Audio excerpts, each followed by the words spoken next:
Oh, How are you today? I'm doing very well, thank you. How are you?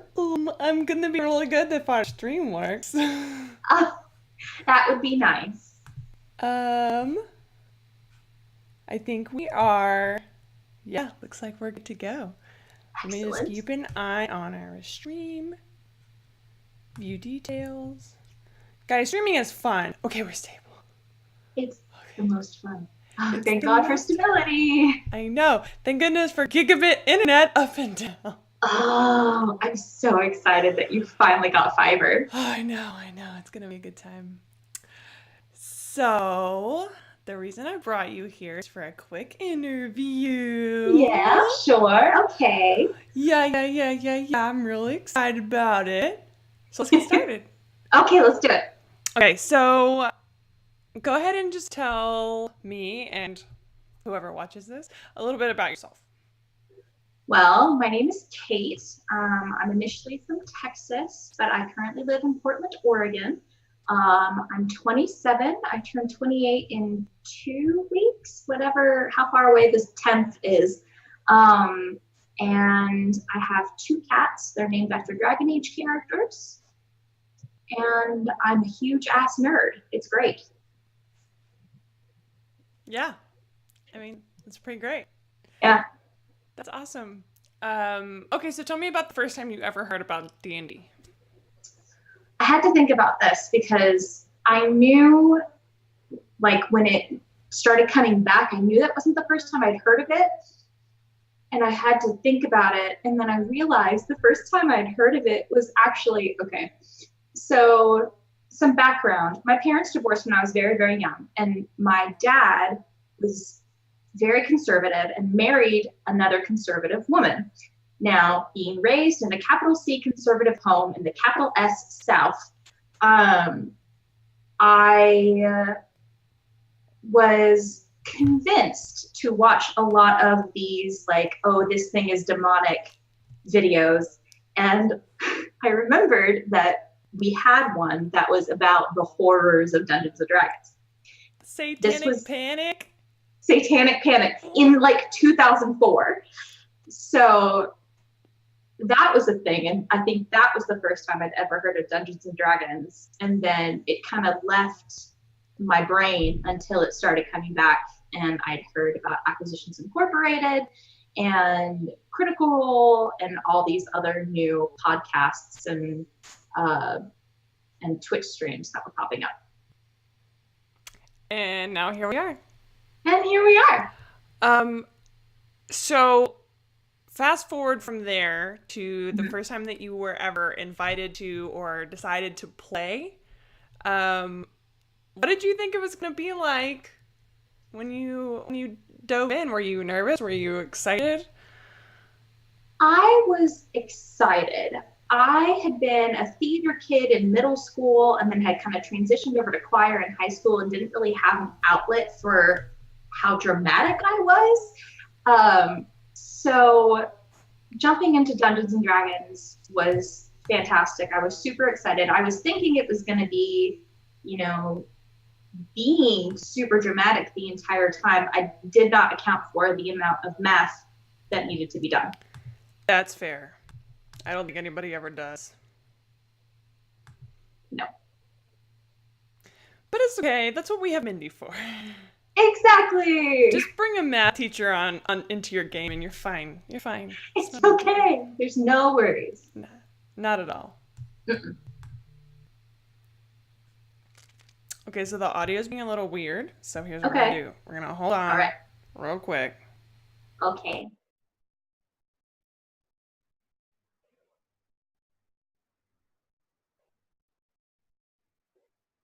Headphones. Hey.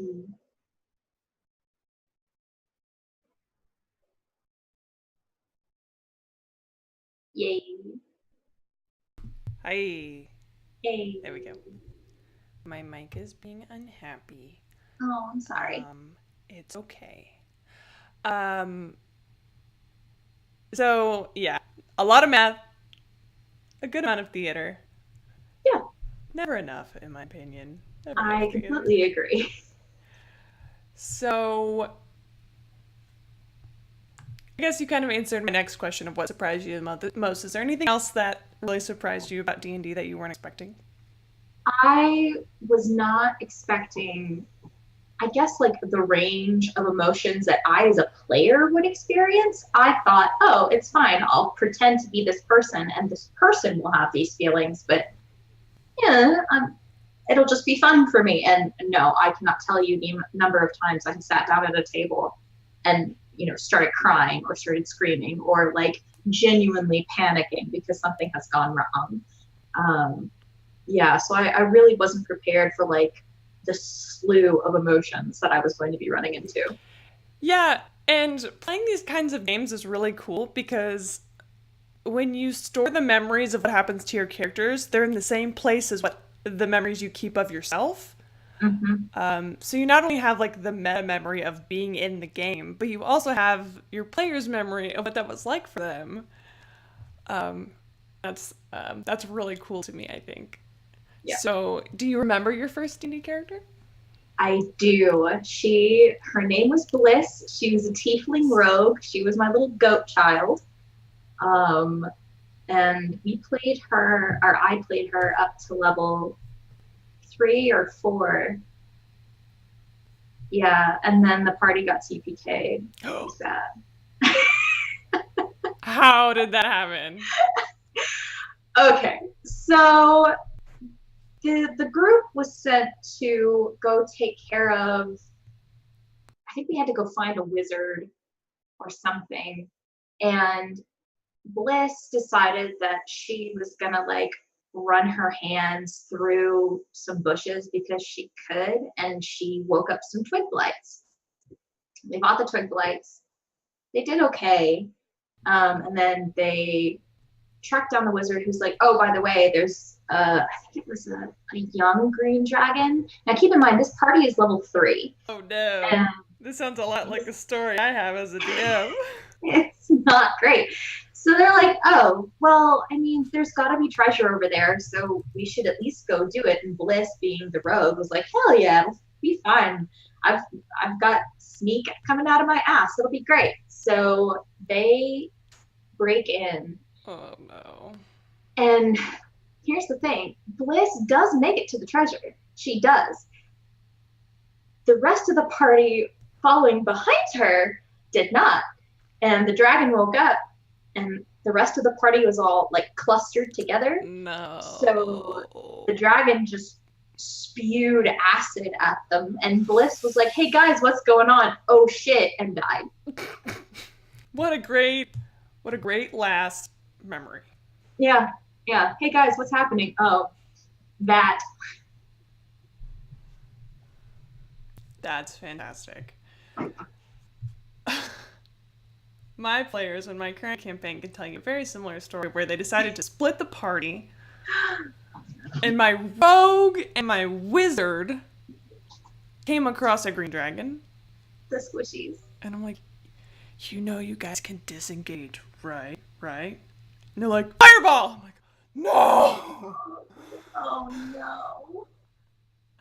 So, it's something that you, along these lines, what's something that you've learned about yourself through Dungeons and Dragons? I think I have learned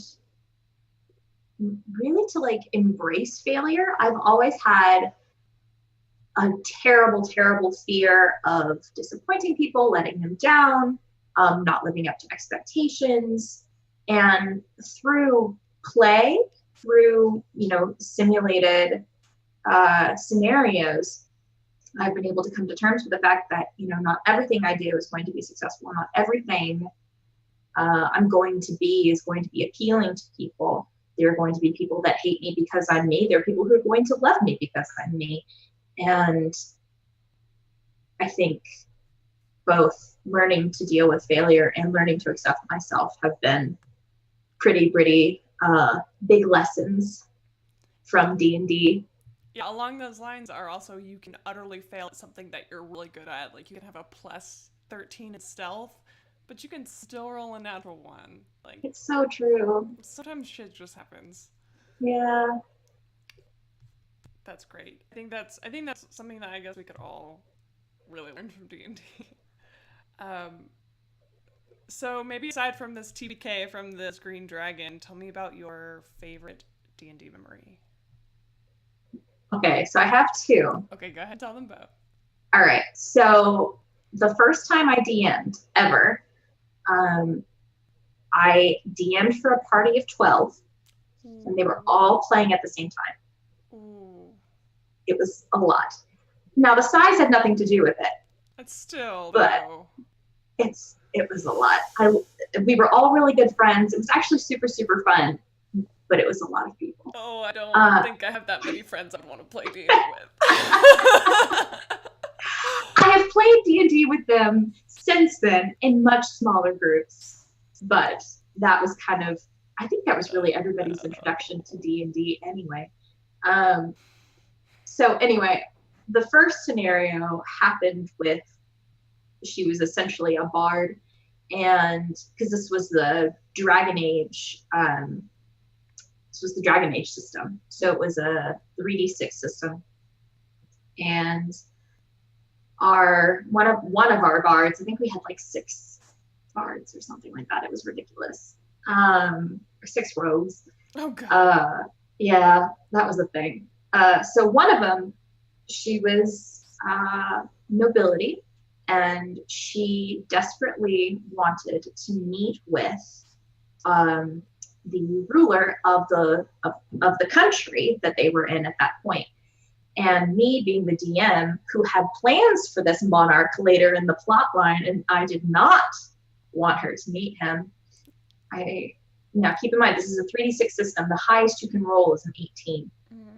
So I said, okay, I have, a DC set in my head. Go ahead and roll for me.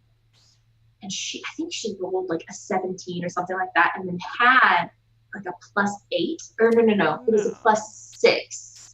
And so I had the DC set at 22, and she rolled a 23. So she managed to get an audience with the monarch like that day.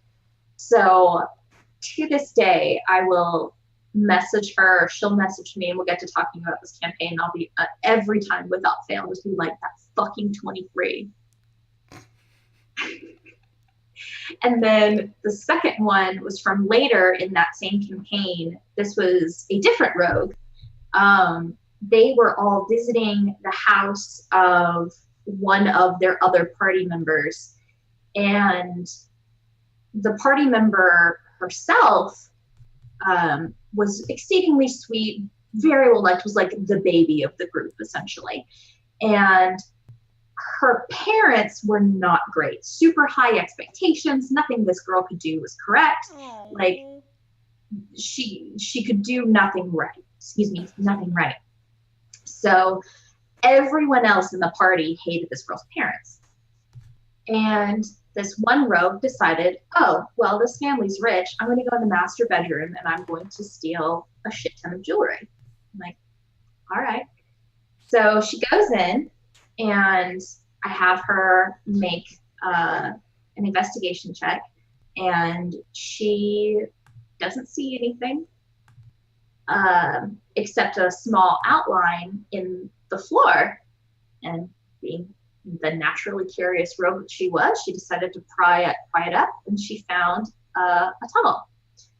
And I'm like, okay, you go straight down into darkness. You don't see anything. And she's like, oh. Well, I guess I can go down. And so she decided to go down and landed in a basement full of old mummified bodies. Oh. And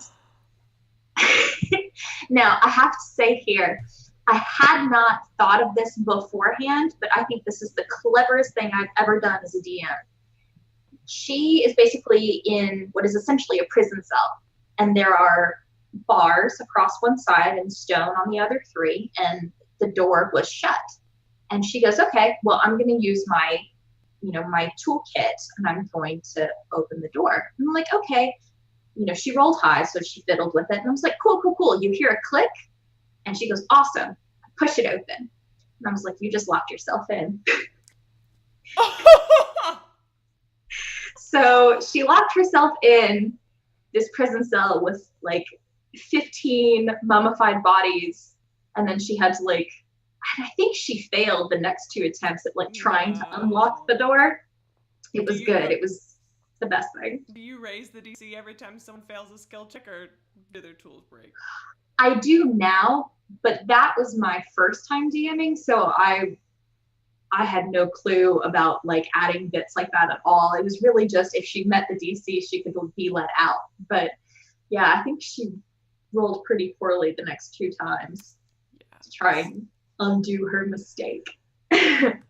Speaking of your first story, Mindy has a really good habit of asking about things that she should have no idea about.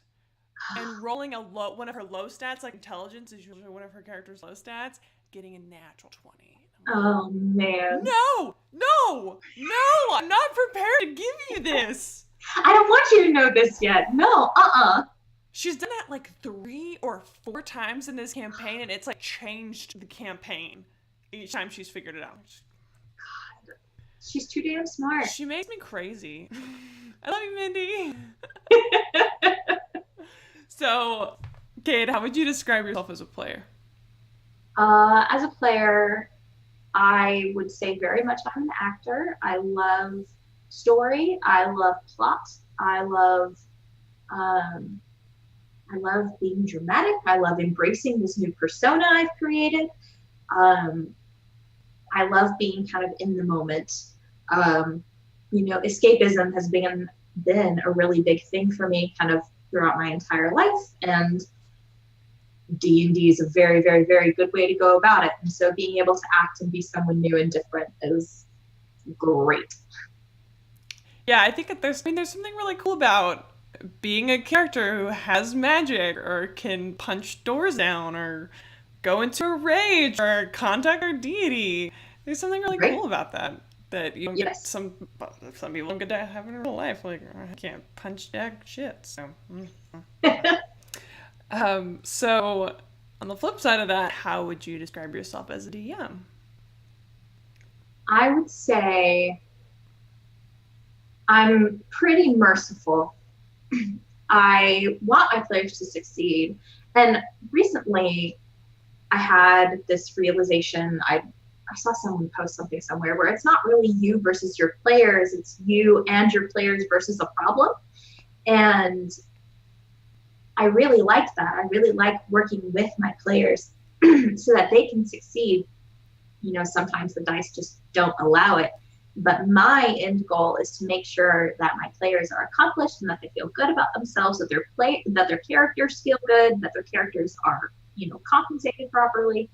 Whether that's getting a magic item, whether that's gaining their gold, whether that's like learning a useful piece of information. I think having that satisfaction is super important, and it makes me happy to see my players happy. So I tend to be pretty merciful when it comes to DMing. I definitely feel the same way, except for when it comes to some of my characters, I want them to feel not happy sometimes. Sometimes I want to bring out other emotions from them because it means they're invested. If they're getting upset over the story, like upset over something that happens in your story, that means that they're paying attention and that means that they're engaged. And I think that's all we ever really want as a DM, is for someone to be listening. You mentioned what you read about how it's not your player versus your DM, it's your players and your DM versus the problem. Something that, and I'm going to forget it as soon as I start talking about it. Yeah. Yep. It's gone. It's gone. It's gone. I looked at my list of questions and I thought of the next one and just, it's going to come back to me as soon as we cancel, as soon as we stop the stream. Just throw it in chat. It'll be fine. It's fine. Okay. So, moving on. What is your, okay, not necessarily what you want to be, but if you had to pick a class that kind of describes like who you are, a class and a race of who you are in real life, who would you say, what would you be? What would your combination be?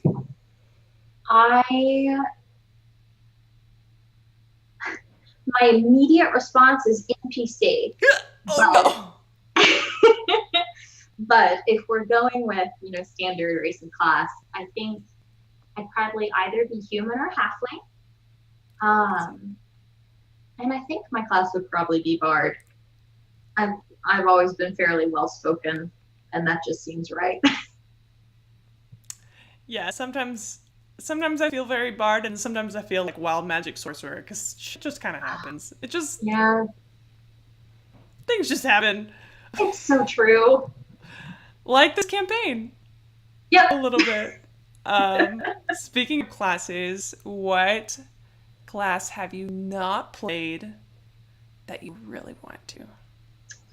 Well, so the class that I really want to play is a warlock, which is extremely fortuitous because an upcoming campaign, I'm going to get to play one, and I'm so excited. That's very exciting. I've been seeing it on your Twitter. Yes, God, Deirdre, my child, she's Bless. so good. She's so good. We don't deserve her. We don't deserve her. She's too good for this world. She's too pure. Oh no. And I'm super, super, super excited to bring her to the table. I think she's going to be a very interesting and very fun character. Yeah, that sounds great. So I wanted to do this at the beginning of the session, but I totally forgot. Okay. I want to hear your story about how you and I first met. Oh gosh. Okay. Well, It was not that long ago. it was not. I think it was like 3 weeks ago. Uh-huh. And we were both attending Gen Con, and we were both going to the Critical Role live show, and we both had VIP tickets. And I think you were sitting 3 rows in front of me and Katie. Mm-hmm. And Katie is our mutual friend, Mm-hmm. and I think she knew you. She did know you before you knew me. And we were at a Q&A session, and your question got picked. Brian picked you, and you stood up and you gave a lovely compliment to Liam, and you asked him a question, and you asked him an actual question, then you asked him, "Can I have a hug?" And Liam just hopped right up off the table, and off the table, away from the table, and met you at the end of the stage, and it was the cutest thing, and I was so mad because now I couldn't ask that question. Also, it's worth noting that you were just played as Coster? Cosplayed as Jester. I was cosplaying as Jester. And totally in character the whole time. So it's true. It's true. I had the full head to toe look, and I had found out via hours and hours and hours and hours of watching the second campaign of Critical Role that I actually do a pretty good impression of Jester. And Jester sounds like this, and she's very good, and she loves Traveler so much, and she really likes Ford and Oscar and all of her friends. They're so good. Oh no. So I was Jester, and the second I had everything on, I snapped into that accent, and I was there from the minute we left the hotel at like maybe 8 o'clock in the morning until the live show ended. I think at 11:30, midnight, something like that. And I had the Jester accent going the entire time.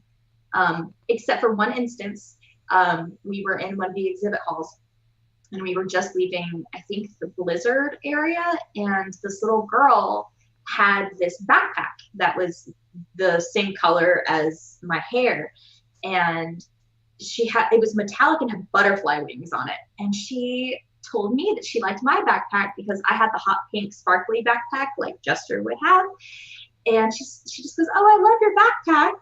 And I heard the little tiny voice, and I was like, "Oh, sweet child, probably won't understand Jester.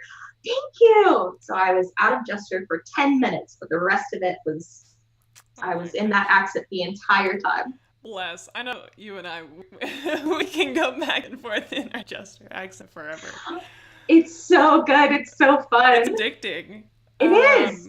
So, yeah, essentially, Katie and I were mutuals on Twitter for who knows what reason, because it's Twitter. And she posted a picture of the Critical Role of the stage before the QA session was about to start. I'm like, I'm in that picture. And she's like, oh, I'm waiting. I turned around, I'm like, hi, Twitter friend. And you were right next to her, I'm pretty sure.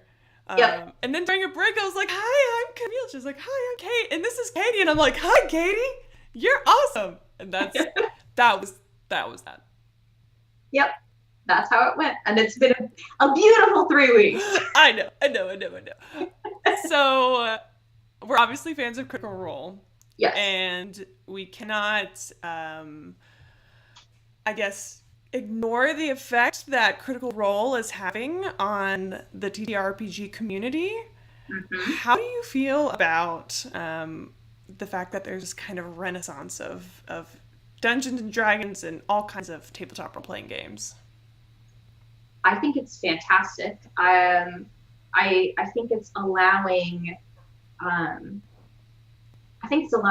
new generation, to experience creativity and cooperative play and doing it, in a safe setting and not having this stigma attached to it. Because I knew people after, when I was younger, after I'd watched this video that had tried to scare me away from D&D, I knew people who were playing this game and they were being super hush about it, super quiet, like, you just didn't talk about it because you would be bullied. And I think it's great that this has come out again, that this is popular, that this is being shown as a family-friendly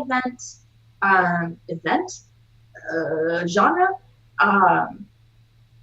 I think it's wonderful. I think it's websites and apps like D&D Beyond and other things are actually really good at it. Roll20, are actually also exceedingly good at incorporating technology into the play because it is such an intrinsic part of our lives now. It's difficult to not have our phones with us at the table. And I don't think that necessarily needs to be the case. I don't think we have to put our phones away. I don't think we have to completely disconnect. I mean, we can if we want to, but I don't think there's a necessity there. And it's really good that you can use that technology that we have with us at all times anyway as part of the play. I think that's really good. And, I genuinely think that this renaissance is probably one of the best things to happen socially in a very, very, very long time. I definitely agree. I was introduced to D&D before Critical Role was out.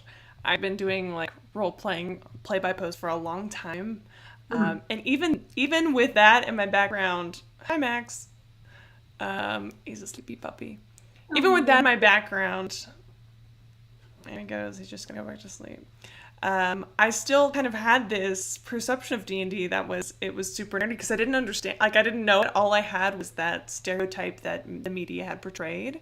And it took someone to be like, hey, I think you'd really like this. And I'm like, it's not really for me. Because as a computer science major in college, I was constantly struggling with my feet in both worlds of being one of, not the cool kids, but the non-nerdy kids and then also being a nerdy kid. So it was a strange balancing act. But I think Critical Role has been incredible for a lot of reasons. And one of those, my main one I would want to add is that it's shown me that there's other ways to play. There's other ways to, you don't have to do hack and slash. You don't have to ignore the theatrical or role-playing moments. Because the group that I initially first played with, it was not like that. It was all mechanics. It was all items. It was all combat. So, yeah. Critical Role definitely showed me that you could put your heart into it and you get what you get what you put in. Mm-hmm, for sure. Definitely. So, speaking of Critical Role, we're talking a lot about them, but they're kind of a big deal. They are. So, which Critical Role player do you identify the most with and why? Well, currently, I would say Taliesin Jaffe. That's fair. But play-wise, I definitely have Laura's dice superstitions. I'm definitely similar to her in that way. I definitely roll out all my dice beforehand, leave them sitting with the 20 on top to. You gotta charge them up. You gotta charge them up, right? Get all the bad juju out. Yeah.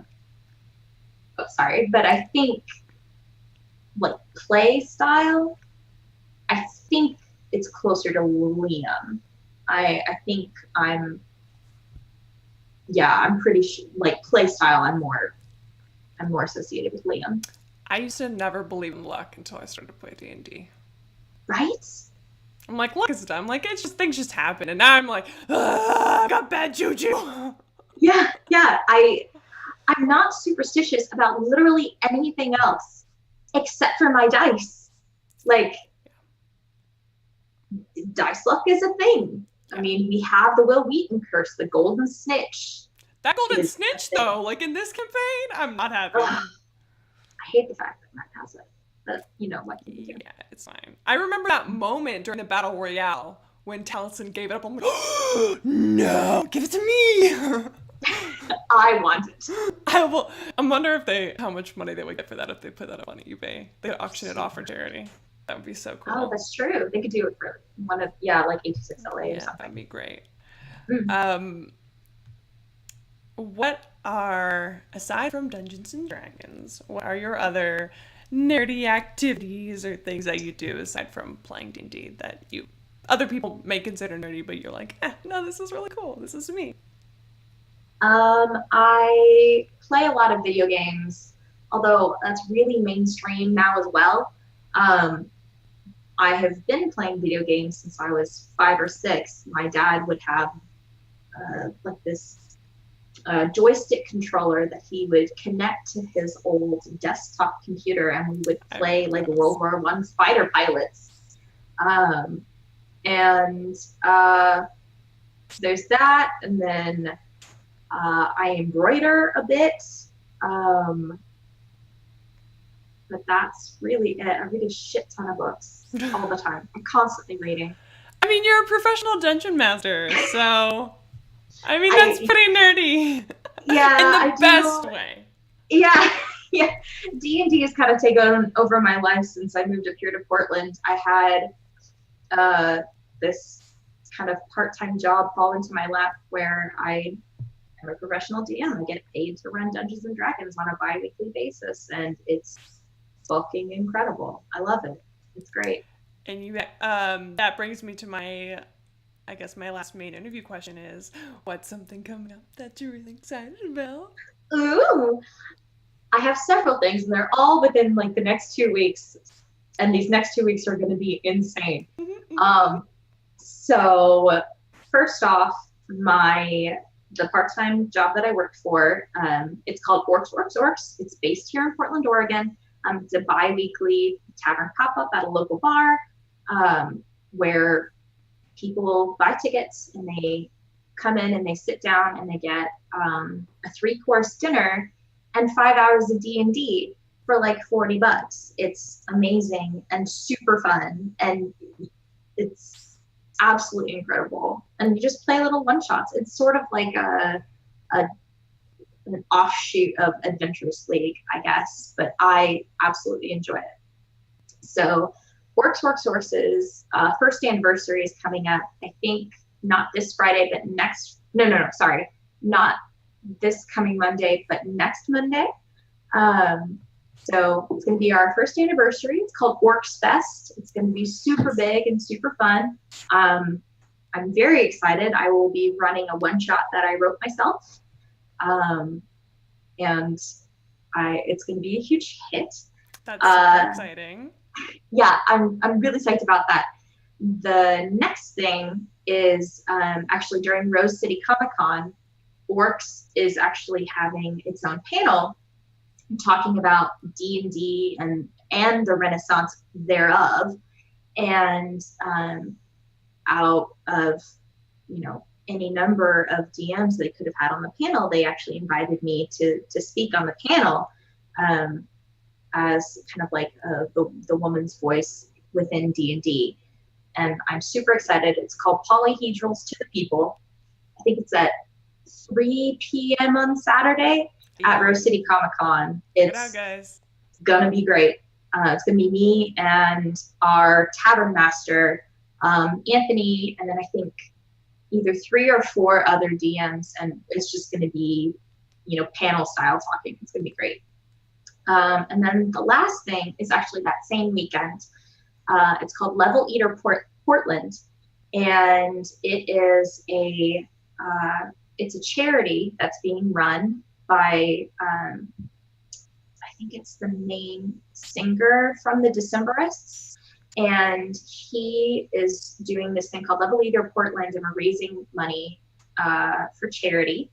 And Satine Phoenix, Keith Baker, and Chris Perkins are all going to be DMing VIP tables, and they asked Forks if they had any DMs that they wanted to do, like the non-VIP tables. And I applied, and I was accepted, so I will be DMing alongside Keith Baker, Chris Perkins, and Satine Phoenix that weekend as well, from 8 p.m. to midnight that Saturday, and I will probably cry. I'll probably be crying for you. I mean, yeah. I know how I felt when I met one of my heroes recently.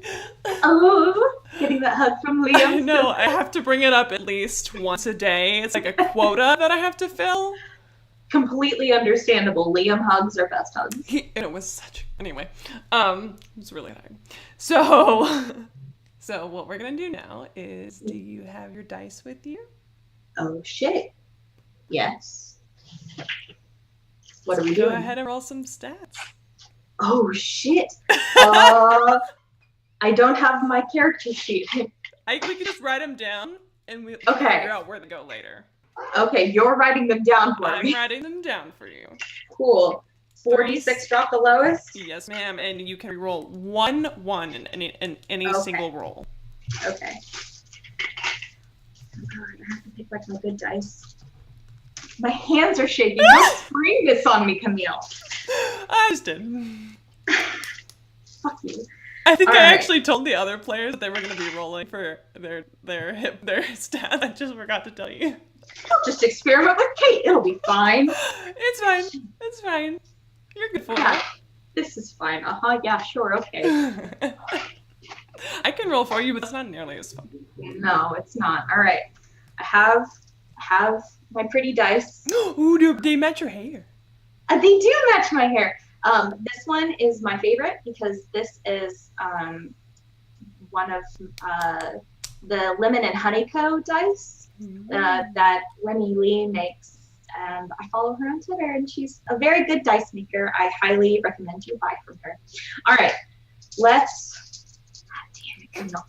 roll some dice. Okay. All right. So we have a 4, a 5, a 1, and a 3. So I'm going to take that 5, 4, and 3. Do you want to re-roll that one? No, I'm going to just drop that one. Okay. So that's going to be a 12. It's pretty good sound without dropping one anyway. Yeah, it's not terrible. All right. We have a 5, a 3, a 1, and a 6. So that's 14. Dang. Shit. Hang on. It hit the floor. Can I reroll? Yes. Sweet. All right. A 3, a 3, a 4, and a 1. So that's a 10. Okay.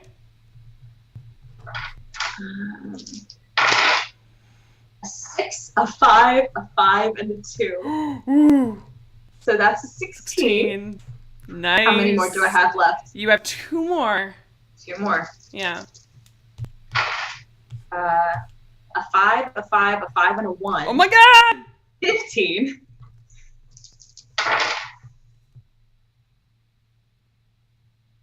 What? A 6, a 6, a 6, and a 6. No! Take a picture right now! Okay. I gotta see this. Yeah, I will. Okay. You can send me a snap. I will. Yeah. Oh my god. Oh, that's so cool. I did something similar to that when I was rolling my last character. I rolled 3 6s. Oh man, oh man, oh man. Oh man, oh man. That's Oh so man, cool. oh man. I'm actually going to send it to you via Discord. Hang on. Okay. Go. And send. Oh my god, I can see this. Ah! That's so cool. I'm so excited for you. Look at you and your god stats. So you've got a 12, 14, 10, 16, 15, and 18. Holy shit. Well done, Kate. Thank you. Well done. I love my dice. Okay, so are you ready for the lightning round? Oh, fuck. No, but okay. No. Let's do it. You need a minute to breathe. Okay. All right, I'm good. Let's do it. Are you ready? Ready? Yeah. Cookies or cake? Cake. Cat or dog? Dog. Tea or coffee? Tea. Summer or winter? Winter. GIF or GIF? GIF.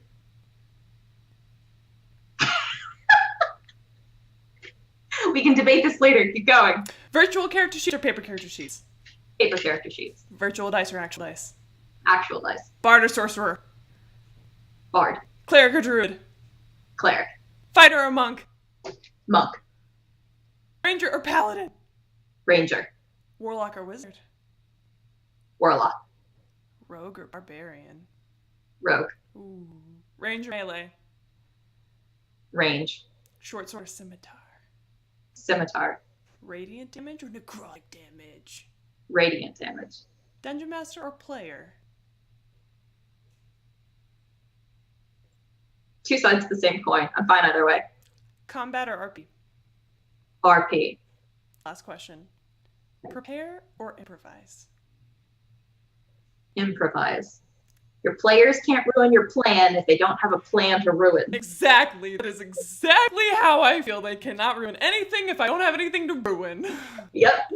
And besides, I've noticed my players come up with really good ideas. I'm like, you know what? Sure, let's do it. That's exactly. Yeah, we're going to go with that. Yep. This is a good idea. This is a good idea. Oh, okay, so you have your stats. We completed our awesome interview. Let's see. Does anybody in the chat have any questions for Kate? Let us see. Bring me your questions. Who's got a question for Kate? What is the best DMing advice you've ever received? This is from me. I just okay. Because, oh my god. Mindy wants to know why you are so awesome. Oh, Mindy, I love you. I'm so awesome because people around me are so awesome, and I tend to just absorb and mirror back what I see. That's emulate is the word I'm looking for. RP Jesus wants to know, can you give me some of those god stats? No, they're mine. Sorry. Wow, those are some bitchin' rolls. That's actually similar to what I rolled for Zytharia in my boyfriend's campaign. I rolled. Oh, really? Yeah, I got like a 13 con mod. No, not. I got a +3 con mod, and I'm playing an abyssal tiefling, so she gets half her level every level, or half her level hit points every level. Jesus. Yeah, we're at like 6, and I got like 80 something hit points. It's insane. My god. I have her leveled up for the campaign that I'm running right now. She's got at level 12. She's got like 180 something hit points. It's insane. Yes, that is insane. Yeah, it's a good time. Man, I'm so excited to see what you do with this. Me too. Okay, is there anything that you're willing to share? Please don't share anything about your class or your race, but is there anything about this character in a new campaign coming up that you're willing to share? Well, I've shared a few stats about Deirdre on Twitter, and I was trying to think of something else that wasn't spoilery. She, for living in a small town, she very much enjoys fine things. I got you. Yeah. And why are you looking forward to playing her so much? she's not different from me personality wise, but she's very much different character wise. I don't really play pure range. A lot of the time I play cleric, I play druid, I play people that can kind of bounce back and forth as needed. I've never really played like a full range character before, and I'm really, really excited to kind of jump into that. And warlocks just seemed super cool to me. I had never really looked into them because I was so focused on the classes that I was already excited to play. That she's really giving me a chance to branch out. I'm very excited about it. Connor, he says, "Oh, I thought this was an upcoming campaign. She was getting a warlock prepper this whole time. I'm a fool." Connor, you're not a fool. We love you, We Connor. love you, Connor.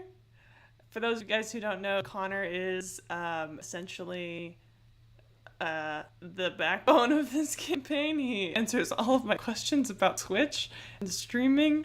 And I actually killed his first player character that he ever made because I was the DM.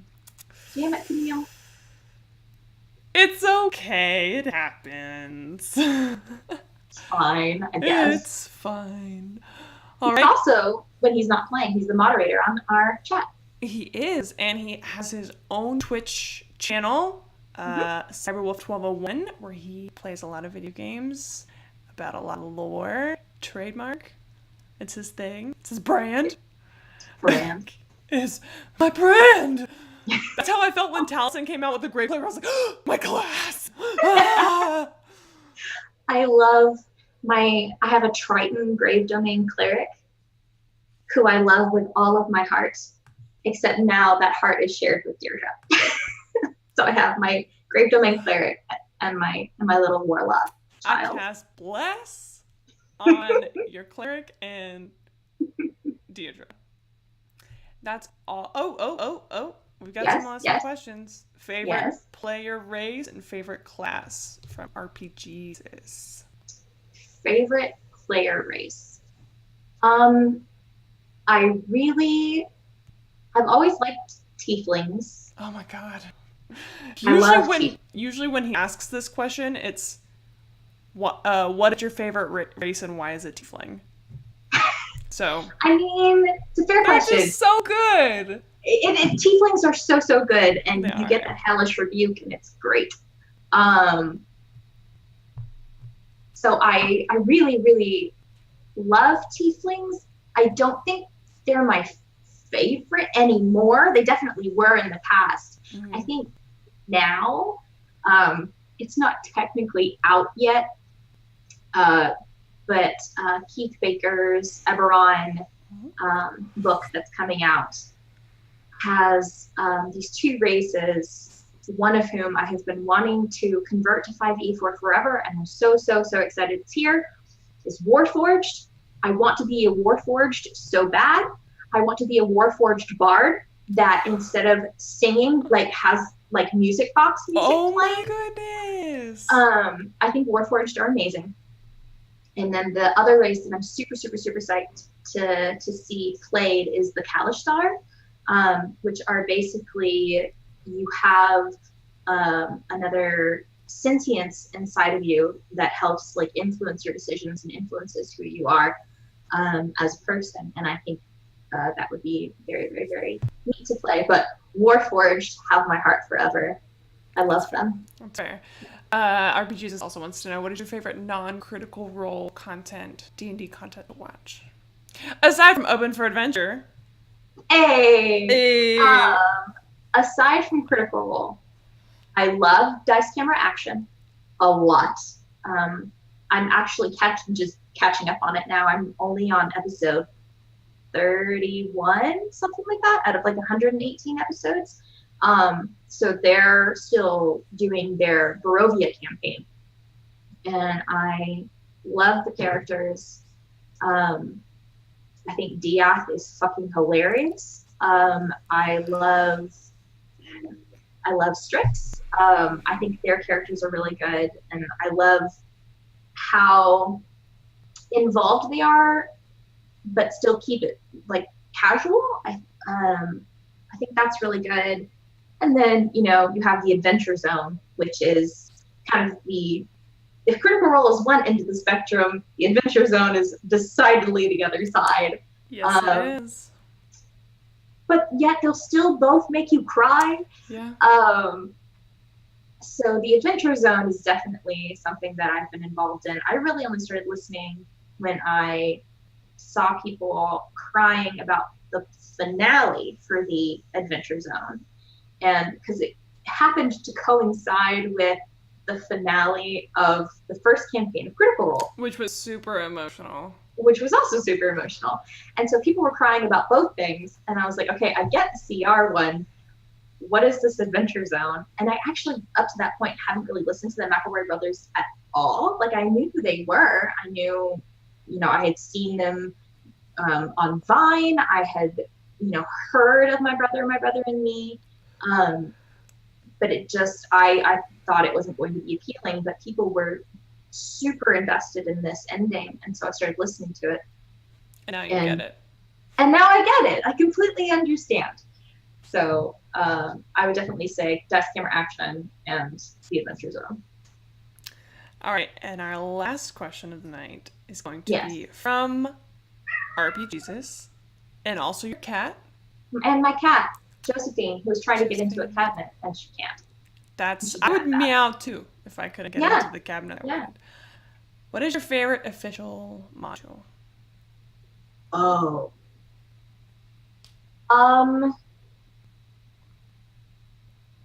I really like, oh God, there's so many. I love Princes of the Apocalypse. I think that's probably one of my favorite things to run. It's super involved, but it's great. I love Princes of the Apocalypse. That's my favorite one to run. My favorite one to play is probably Storm King's Thunder. That's been super, super fun. My cat is trying to climb on my door frame for some reason. Oh my God. She's on top of the fridge. She's weird. I love playing Storm King's Thunder. And then, you know, Mines of Phandelver is a really, really great. That was the first thing I ever played. It's the first thing a lot of people ever play. It's the first thing a lot of people play. It's a starter set, you know. It is. And it you know, there's not, I mean, I'm not going to say there's not depth to it, because of course there is. But it's just easier, and it's super fun, and more lighthearted, and it just kind of eases you into what D&D is. And so it holds a special place in my heart for that as well. I actually lied. I do have one more question. Okay. You ready? Yeah. What are you most excited about this new campaign that you're going to be in? Oh, man. It's the Dungeon Master. Definitely. I think definitely the Dungeon Master is right out there. And funnily enough, I was actually going to say the group. I think I've met with all the players that I'm going to be playing with, and our personalities all mesh super well, and I think our play styles are going to mesh super well. And yeah, I'm super, super psyched to have that kind of like group camaraderie and all that come out of that. But, you know, I'm also super excited to see what the DM comes up with. I'll give you that plot. Thanks. Yeah, it's no secret that I was incredibly, I don't want to say picky, that's not right. I wanted to assemble a group of people that I was really excited to play with. Like, there's just kind of this energy when you have people who are really excited to be at the table, who really want to be there. And that is what I wanted. That's all I want in a campaign. And I think it was Mindy who told me once that I have like a streaming DM style already. So I'm like, you know what? Let's just try it. Let's just see what happens. But I knew a lot of people in my current campaign were not really going to be excited about being on the internet. So their campaign is still going, and so I'm like, okay, the next few months I'll just start collecting people. And then it's one of those things where it's just like one thing after another, like in the same day, everybody just came together, we had a stream, all of a sudden it's just like, we have a channel, we have a Twitter, we've got like 100 followers, we're like doing all this stuff, we've got a Dice partnership, it's just like, it's so good. I know. It's and the people are so excited, and I'm so pumped to play with you guys because you guys are also already getting so invested in your characters, and I have so many surprises in store for you when we haven't even started. Oh God, Camille, Yes. that both excites and terrifies me. It should. I'm Perfect. I cannot tell you guys how excited I am. Is there anything else that you want to plug or add before we call it I night? will plug my Twitter. You can follow me at Kate's D8. That's KATES D8S. You can find me on Twitch at Kate's and D8s. And then you can actually find me on Tumblr as well, although that's mostly just vague screaming. And I'm on Tumblr at Sassafex. And I think that's all the social media that I want to plug. I have some other things, but they're not for public eyes. Mm-hmm. We RPGs is linking to you in the chat. How? Oh, thanks, RPGesus. He is a nice person. He is. Fun fact, I have actually met, even though everybody's going to be playing remotely, I have actually met in person everybody in this campaign except for one. Oh, no shit. Who haven't you met? Kate. The other Kate. Yeah. Oh, yeah, there's 2 Kates in this campaign. Yep, there's 2 Kates. But so this is a Kate, and that's a Cait, so it's totally different in my brain. Completely different. Yeah, Different. She's Caitlin, and I'm a Kathleen. Mm-hmm. So we're good. And your character names are different. That's all I care. Yeah, that's all that matters. There are no more Kates. It's just your character names. Yep. Awesome. You guys can find me on Twitter at CamilleDoesDND. And you can also follow Open for Adventure on all of the social media. Caitlin is our social media coordinator. So I think we're open for adventure on Twitter and Instagram. And we're open FOR Adventure on here, obviously, if you're here, you know where we are. Oh, and open for adventure on YouTube as well. So thank you guys so much for joining us, and we're really excited about what's to come. Kate, I'm super excited about your stats. I can't wait to see what you do with them. Oh, I can't wait. I'm so excited. Oh, thank you for having me. I cannot wait for this campaign to start. I know we have some time still, but I'm chomping at the bit. I know, I'm so gassed. I'm like, oh my god, I need to end my other campaign now. Just CPK. We're done. Everybody dies. Orcus wins. We're done. All right, Kate. I'll talk to you later. Have a good night. All right. Thanks, you too. Bye. Bye, everybody.